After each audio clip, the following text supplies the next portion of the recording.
Familia ya Abdiaziz Duba ambaye alitoweka katika eneo la Juja, kaunti ya Kiambu tarehe 23 mwezi Juni mwaka huu imewasilisha ombi la kutaka jamaa wao afikishwe mahakamani.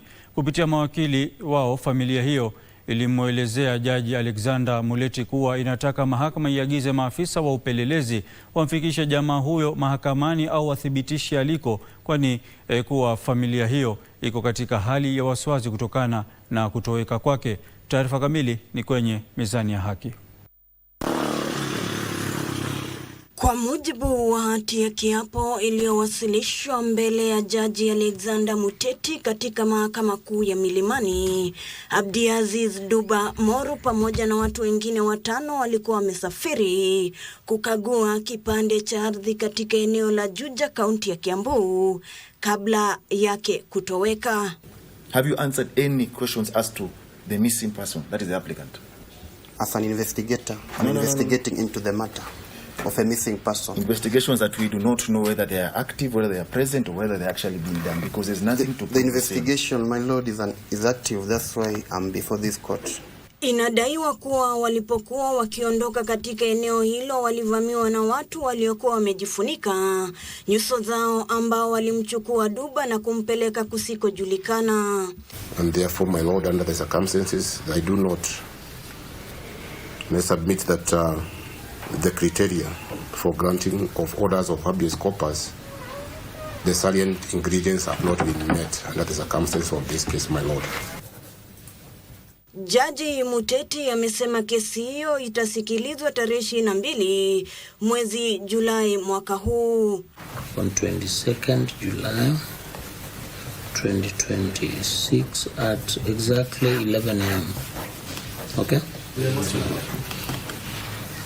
So come in at 11 so that I chase everybody away in the morning.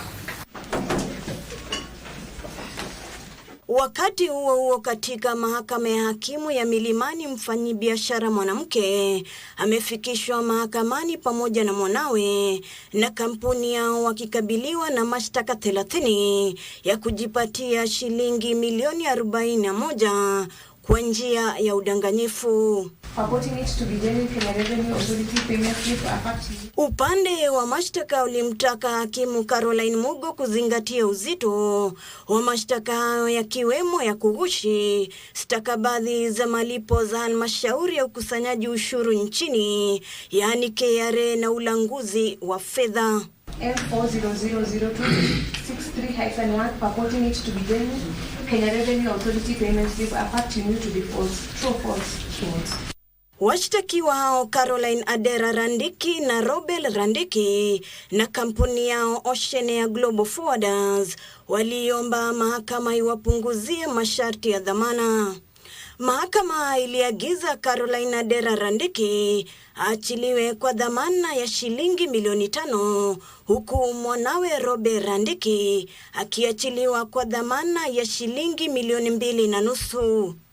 A bond of Kenya shillings 5 million with a similar surety of the same amount and a cash bill of Kenya shillings 2.5 million with 2 contact persons will be reasonable, while for the third accused person a bond of Kenya shillings 3 million with a similar surety of the same amount and a cash bill of 1 million with 2 contact persons will be reasonable. Let the defense be supplied with a copy of the charge sheet, the witness statements and all other documents. You can have the matter mentioned for pre-trial as earlier directed on the 20th of July 2026. Ruth Wamboi, Darubini. Ziara za hivi majuzi za ukaguzi zilizofanywa